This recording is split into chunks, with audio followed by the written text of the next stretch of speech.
Լինոց-Մինդայում կրկին հյուրընկալվել էին Դինամո Թբիլիսի ակադեմիայի ներկայացուցիչները։ Այցի նպատակն էր մարզական պարապմունքներ անցկացնել Լինոց-Մինդայում գործող ակադեմիայի մասնաճյուղի երիտասարդ մարզիկների հետ։ Պարապմունքների ընթացքում ուշադրություն է դարձվել տեխնիկական պատրաստվածությանը, թիմային խաղին և ֆիզիկական զարգացման վրա։ Ակադեմիայի մարզիչները կիսվել են իրենց փորձով, տվել խորհուրդներ և ուղղորդումներ հետագա առաջընթացի համար։ Երիտասարդ մարզիկների համար այս հանդիպումը դարձավ կարևոր մոտիվացիա շարունակելու մարզական ուղին և ավելի բարձր արդյունքների հասնելու նպատակով։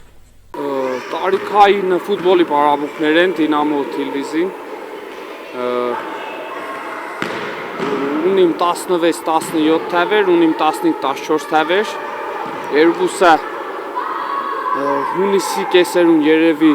տոշնի օրը չիդեմ մասնակցենք կֆեստիվալի, հələ տեղն է չէ որոշված, օրերը մոտենան մեզի կսեն։ Պարապմունքները շատ լավ կերտան, տեղը շատ լավ առաջ են եկել։ Հույս ունենք, որ իրենց լավ վաղտը ֆեստիվալի վաղտն է, երբ որ իրենց նեղադեն գթիլվիզու հրավիրեն գթիլվիզ։ Փառք Աստծո, որ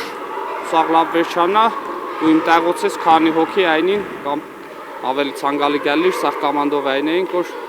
զարմացնեիք զարմ։